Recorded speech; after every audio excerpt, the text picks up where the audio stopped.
Yes, Mel Greenberg, arguably the best known of all the women's basketball journalism experts. Mel, what are you looking for this year out of the CAA after they put 7 in postseason play a year ago?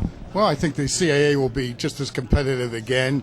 I was talking to Old Dominion coach Wendy Lowry beforehand, and I said, I really hate that term mid-major because that all came out of the BCS. It came out of football. Some of the media types get lazy. They look across and they see the Pac-10, the ACC. But or they'll do trivia quizzes. Who was the last mid-major to get number 1 seed? And they go La Tech. Well, you guys that go way back know that they weren't mid-major. They were the team. The teams are the teams. In some cases, even if it was a one-team conference. So, and I feel this, having Drexel and Delaware in my backyard, and I see a lot of this conference. And, I've watched it grow over the last several years. And I always said that this is a league, especially night after night, that's just as good as some of these other so-called high-powered leagues that we see. And talk about some of the top players, Elena Deladon and Dawn Evans. No, that's right. You got 2 people that'll be in the hunt, unfortunately. So is Connecticut's Maya Moore. But those 2 will be mentioned probably right underneath of her as people to keep an eye on as the season goes on and these various Player of the Year awards come down the pike. Right, and they're Wade Watch list people, so that's big time. But for a conference like the CAA to have 2 of the top 5 scorers, that says a lot for the conference as well, being one of the top 10 conferences in the country. And it says a lot for coaching. And, there's so many different styles in this conference, too, in a given night. And you see so many competitive games, Delaware was like both ways last year. The tremendous improvement coming back with Deladon. Right. But then night after night against the big dogs, all those games great for the fans but terrible for Tino when they went down to the last seconds. Mm-hmm. You followed women's basketball for many, many years. Are you happy with the way the game has evolved with the NCAA tournament expanding to what it is, but then the other tournaments that have come along, the WNIT and the others?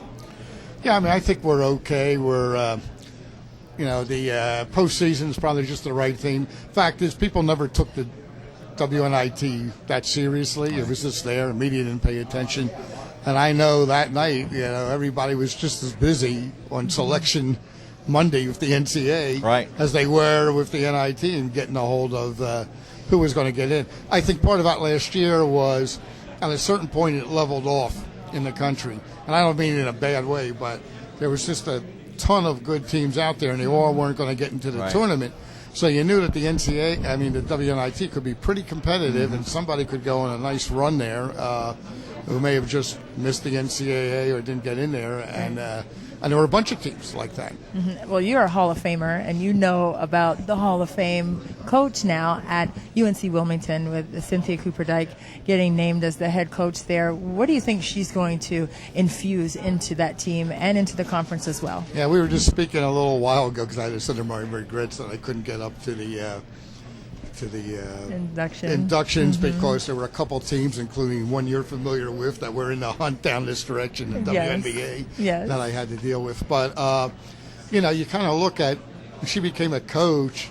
She went to, Prairie View. A&M. Prairie View, which when I used to do the national schedule, I used to always go like, who are these people? And she made them NCAA-wise. I saw her take a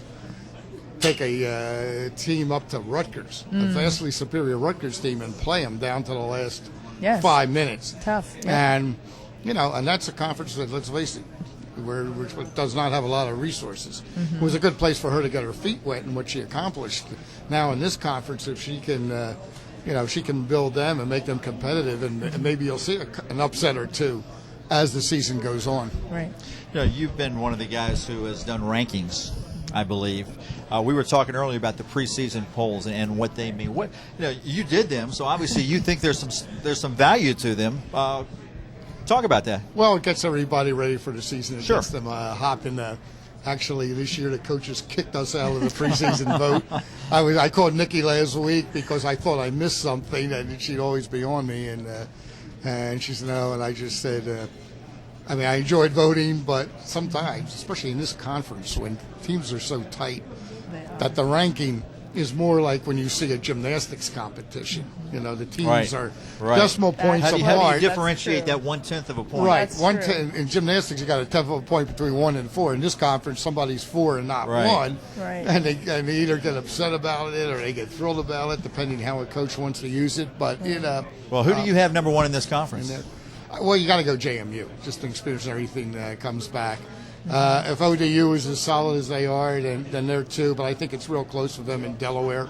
You know, I mean, again, you look at all those games that they lost last year, they got just about everybody back, so they only have to be 2 or 3 points better. Right. Right. Well, Mel, we're looking forward to a great season. I'm sure you'll be out there beating the bushes as always. That's right. I'm looking forward to see you guys along the way. Thanks, Mel Greenberg, longtime women's basketball aficionado and journalist. Thanks for being with us.